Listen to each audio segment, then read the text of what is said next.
Olá, esse é o canal Sérgio Azevedo pela Vida. Seja bem-vindo, obrigado por estar aqui assistindo. Nós estamos dando sequência ao nosso estudo da doutrina espírita através do Livro dos Espíritos, na série Encontro com Kardec. Este é o Encontro com Kardec número 22. Espero contar com a presença de vocês aqui assistindo até o final, mas antes de qualquer coisa, eu peço sempre, faz agora para não esquecer lá na frente quando estiver assistindo o vídeo.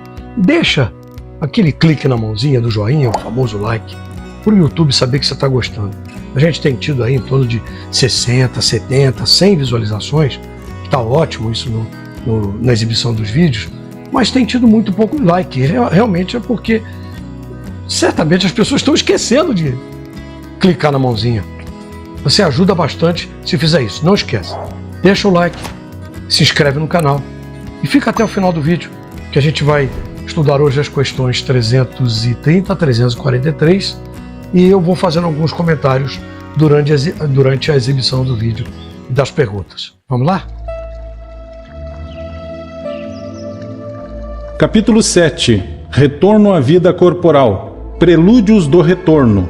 Perguntas 330 a 343. Os espíritos sabem a época em que reencarnarão? Eles a pressentem, como o cego sente o fogo de que se aproxima. Sabem que têm de retomar um corpo, como sabeis que tendes de morrer um dia, mas ignoram quando isso acontecerá. Então a reencarnação é uma necessidade da vida espiritual, como a morte é uma necessidade da vida corporal? Certamente, assim é. Todos os espíritos se preocupam com a sua reencarnação? Aos que não pensam nela de modo algum, que nem mesmo a compreendem. Depende da sua natureza mais ou menos adiantada.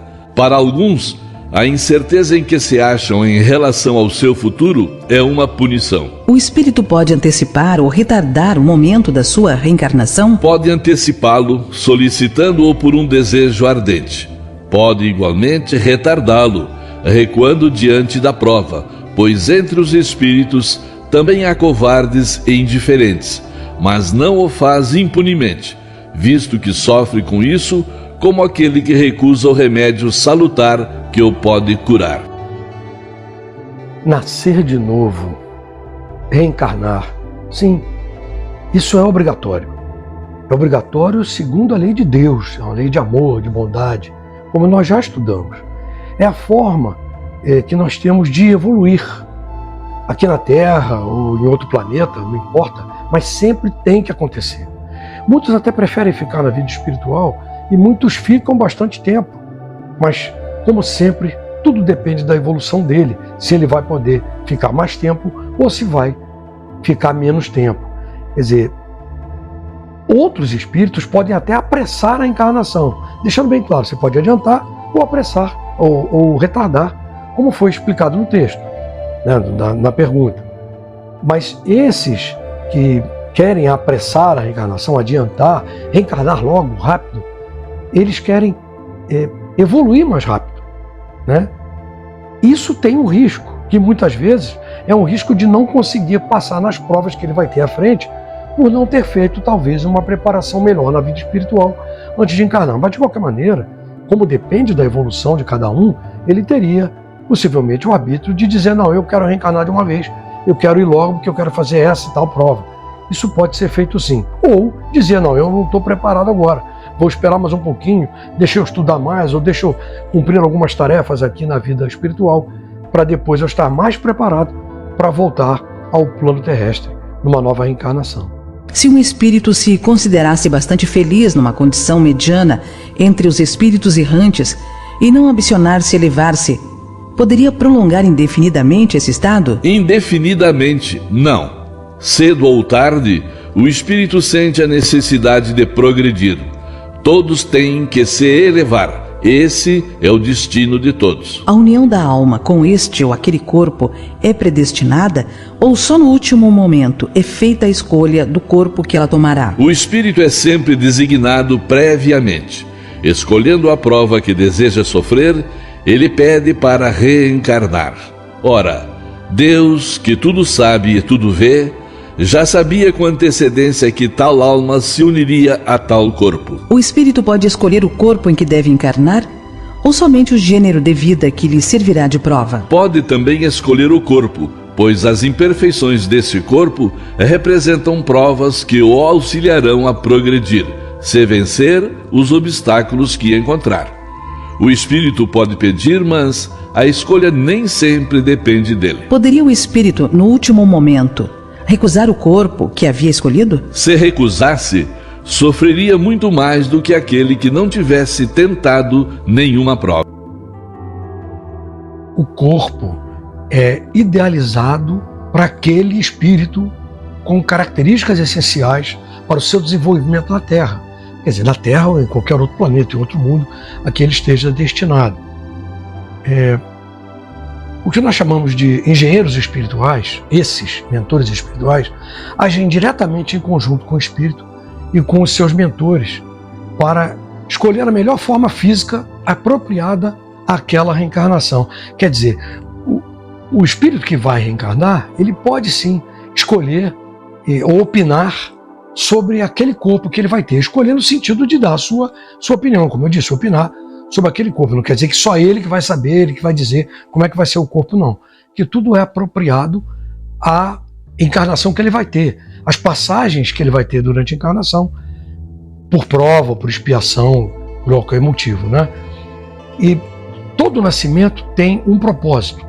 Esse propósito é sempre útil. Pode ser uma prova, pode ser uma expiação para ele, para a família, para amigos muito próximos. Nunca, mas nunca a reencarnação é inútil. Nunca. Poderia acontecer não haver espírito que aceitasse encarnar numa criança que houvesse de nascer? Deus a isso proveria. A criança, desde que deva nascer viável, está sempre predestinada a ter uma alma.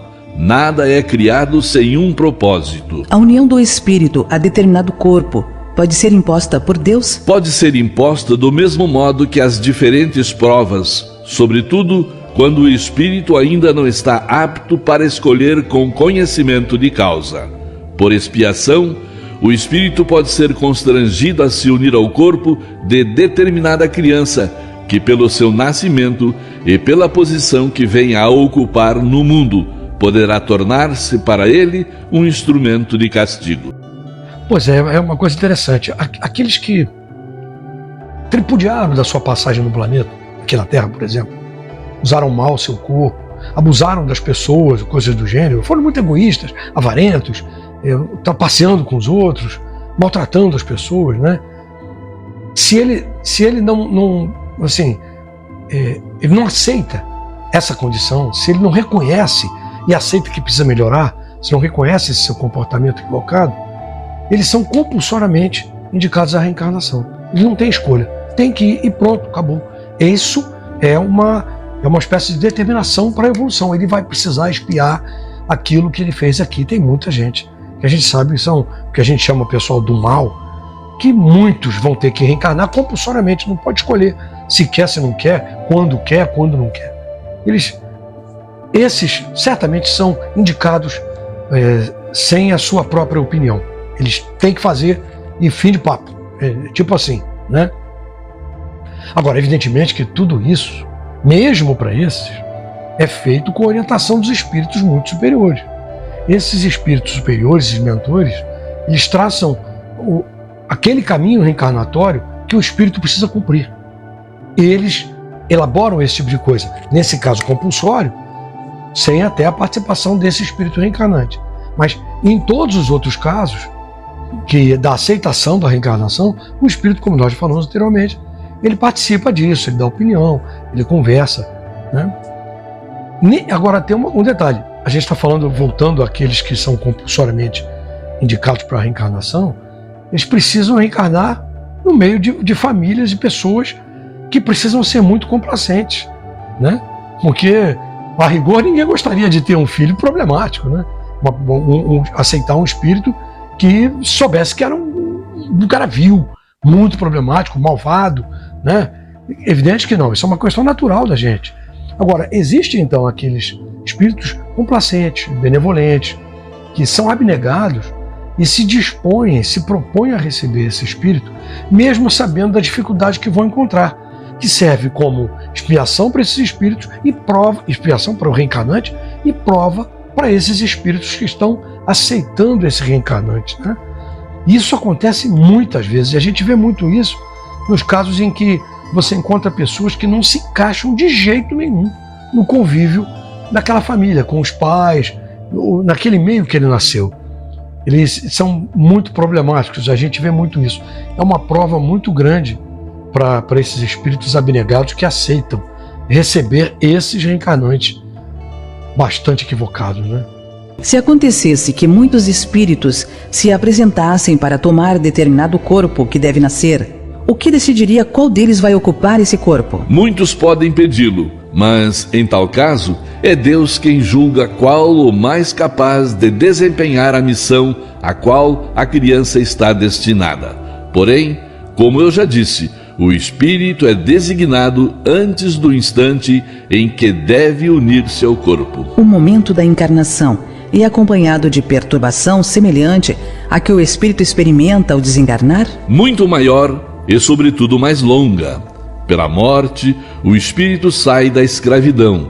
Pelo nascimento, entra para ela. É solene para o espírito o momento da sua encarnação? Realiza esse ato como uma coisa grave e importante para ele? É como um viajante que embarca para uma travessia perigosa e que não sabe se encontrará ou não a morte nas ondas que enfrenta. O viajante que embarca sabe a que perigo se expõe, mas não sabe se naufragará.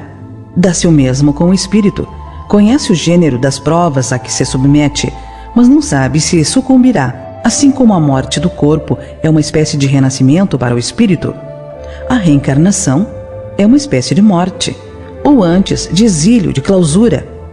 Ele deixa o mundo dos espíritos pelo mundo corporal, como o homem deixa o mundo corporal pelo mundo dos espíritos. O espírito sabe que reencarnará como o homem sabe que morrerá, mas como este não tem consciência do fato, senão no último momento quando é chegada a sua hora. Então, nesse momento supremo, qual o do homem em agonia, a perturbação se apodera do espírito, persistindo até que a nova existência esteja nitidamente firmada. Os prelúdios da reencarnação são uma espécie de agonia para o espírito. A incerteza em que se acha quanto à eventualidade do seu triunfo nas provas que vai suportar na vida é para o espírito uma causa de ansiedade antes da sua encarnação? De uma ansiedade muito grande, pois as provas da sua existência o retardarão ou o farão avançar, conforme as tiver bem ou mal suportado. No momento da reencarnação, o espírito se acha acompanhado por outros espíritos, amigos seus, que vêm assistir a sua partida do mundo espiritual, como o vem receber quando para lá retorna? Depende da esfera a que o espírito pertença. Se está nas esferas em que reina a afeição, os espíritos que o amam acompanham-no até o último instante, encorajam-no e muitas vezes até lhe seguem os passos durante a vida. O momento da reencarnação, também do nascimento, são sublimes. São sublimes mesmo, porque são momentos de total abnegação dos pais e do que vai nascer. Além disso, o apoio dos mentores, daquele que vai ser o mentor, que a gente chama muito de anjo de guarda, desse reencarnante. Então é um momento muito sublime, muito especial. Por isso, eles são assistidos por espíritos amigos, mentores, que vão estar ali para ajudar e naquele momento da reencarnação para se despedir espiritualmente daquele que está reencarnando, no momento que ele vai se preparar para se unir àquele corpo ainda em formação, antes do nascimento. A gente está falando aqui, nesse caso, no momento em que o espírito se une ao espírito do feto, né, que está em desenvolvimento, para nascer daqui a 9 meses, 8 meses, ou o que seja. Então, é um momento muito especial, esse momento.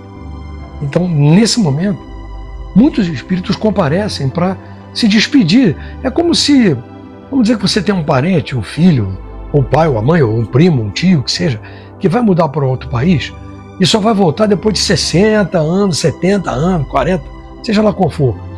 E os familiares e amigos vão lá se despedir dele, né? Vão até o aeroporto, vai até a rodoviária, o que seja, para se despedir e desejar uma boa viagem. exatamente nesse sentido que acontece nesse momento de união do espírito reencarnante para a preparação do nascimento. Exatamente assim. Porque quem vai nascer de novo na Terra vai ficar um bom tempo sem ver esses que vão ficar no mundo espiritual. A não ser que ele venha com uma missão mediúnica, como o Divaldo Franco e muitos outros médiuns, não tão assim, extremos como o Divaldo e foi Chico Xavier, mas mesmo mentores normais, médiuns normais, como eu, como você, como qualquer outra pessoa, né? Que muitas vezes você vê, ouve, conversa com o espírito.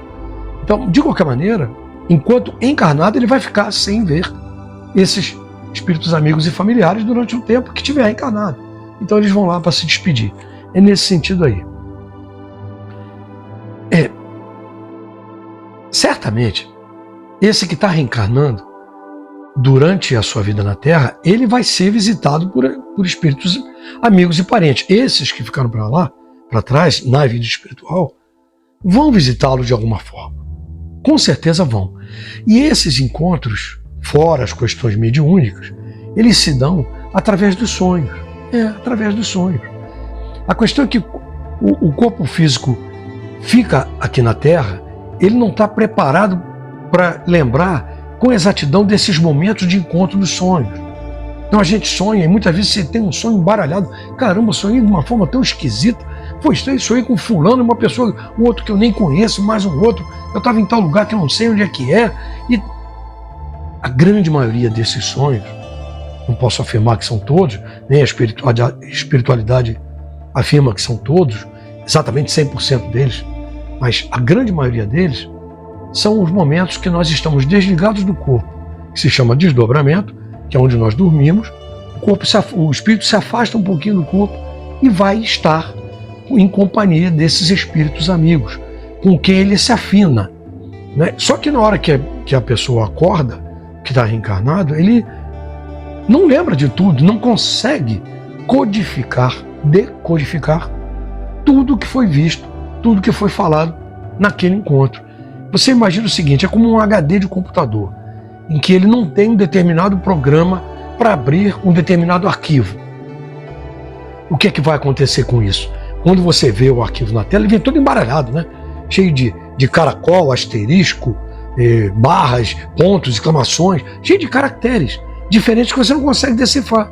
Por quê? Porque ele não tem a capacidade para decifrar aquele tipo de codificação. Da mesma forma que o nosso cérebro não é preparado para decodificar, podemos dizer assim, aquele momento, lembrar exatamente daquele momento que nós tivemos enquanto estávamos no desdobramento, né? E é exatamente assim que funciona, como se fosse uma decodificação que a gente não consegue lembrar. Mas, de toda forma, nós somos sempre visitados por esses espíritos em sonhos. Agora, também depende muito da afinação que a gente tem. Se você é uma pessoa com baixa energia, está sempre vibrando de uma forma muito negativa, está sempre envolto em companhias desagradáveis, sabe? Sabe aqueles momentos ruins que você está no meio de pessoas que você sabe que são ruins e você convive muito com aquilo? Na hora que você dorme, você vai estar com esse tipo de espírito também. Muitas vezes até com esses mesmos que estão desdobrados, mas os espíritos que se afinam com esse tipo de vibração. Isso tudo é de acordo com a sua afinidade. Isso a gente não pode esquecer. Por isso que, só lembrando, antes de dormir, faça sempre uma prece profunda, com benevolência, com a pureza do seu coração, pedindo a presença e a companhia de bons espíritos que possam te ajudar a você progredir e evoluir sempre, né? Os espíritos amigos que nos acompanham na vida são por vezes os que vemos em sonhos, que nos testemunham afeto e que se nos apresentam com feições desconhecidas? Muito frequentemente são eles. Vêm visitar-vos como ides visitar um encarcerado. Muito bem. Esse foi o nosso encontro com Kardec número 22. Eu agradeço muito estarem aqui até agora. Não se esquece, por favor, se esqueceu lá atrás, lembra agora de deixar o joinha, se inscrever no canal se não for inscrito, compartilhar com seus amigos para que outros também tenham acesso a essas informações que a gente está tentando humildemente passar para todos sobre essa doutrina maravilhosa que tudo nos explica no universo. Muito obrigado por ficarem até aqui, fiquem na paz e até o próximo encontro, na próxima semana, que será o 23.